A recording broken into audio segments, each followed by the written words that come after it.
आप सबको मेरा राम राम।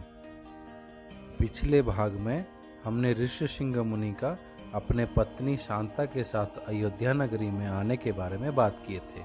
अब इस भाग में हम उसके आगे बात करेंगे। रानी कौशल्या दशरथ की पहली पत्नी थी। शांता को जन्म देने के बाद वो किसी और संतान को जन्म नहीं दे पाई। इस कारण से दशरथ ने दूसरी बार कैकेयी से शादी किया, जो कैकेयी की राजकुमारी थी। दुर्भाग्य से कैकेयी का भी कोई बच्चा नहीं हुआ। फाइनली दशरथ ने सुमित्रा से तीसरी बार शादी किया, किंतु दुर्भाग्य से रानी सुमित्रा से भी कोई संतान नहीं हुआ। इस कारण से महाराजा दशरथ बहुत ज़्यादा फ्रस्ट्रेट और डेस्परेट भी हो चुके थे। तो उन्होंने ये निर्णय लिया कि वो एक यज्ञ का आयोजन करेंगे और देवताओं को अनुरोध करेंगे कि वो उन्हें एक संतान प्रदान करे जो कि उनके सूर्यवंश को आगे ले जाए।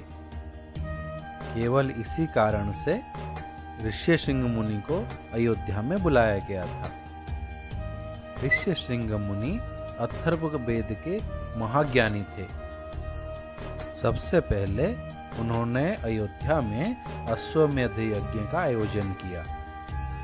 अश्वमेध यज्ञ का संपूर्ण होने के बाद ऋष्यशृंग मुनि ने पुत्रेष्टि यज्ञ का आयोजन किया, जो दशरथ को एक संतान देने में सहायक हुआ।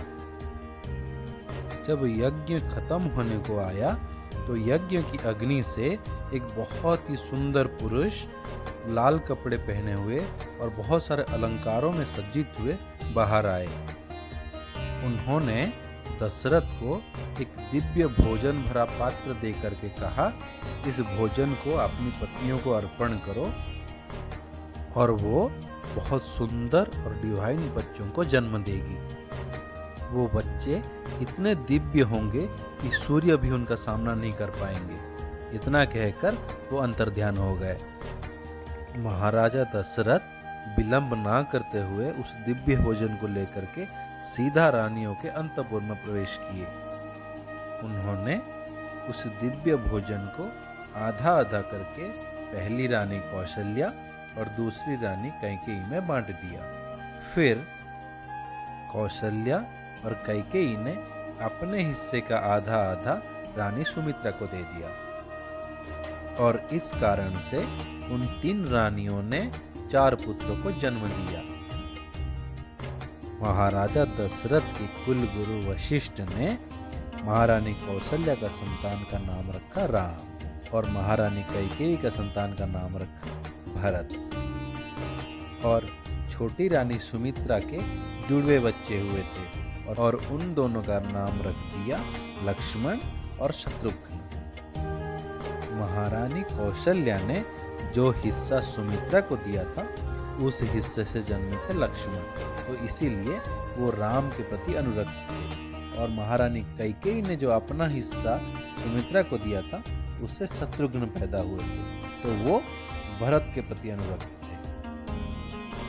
ये पुत्र कामेष्टि यज्ञ हमें ये बताता है कि दशरथ किसी भी परिस्थिति में हार मानने को तैयार ही नहीं थे और उनकी पिता होने की प्रबल इच्छा थी। ये डिजायर ही था जिसके वजह से मुनि ऋष्यशृंग एक गृहस्थ में बदल गए। बारिश होने लगा और महाराजा दशरथ एक पिता भी बन गए। हमारे लिए डिजायर जितना आवश्यक है उतना विध्वंसकारी भी है।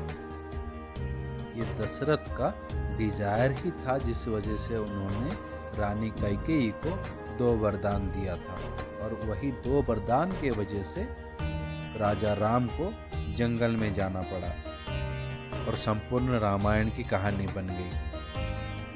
और ये डिजायर ना होता तो राम का वनगमन भी नहीं होता, सीता हरण भी नहीं होता, रावण के साथ युद्ध भी नहीं होता और राम सूर्यवंश के बाकी सब राजाओं जैसा एक साधारण राजा बन के रह जाते।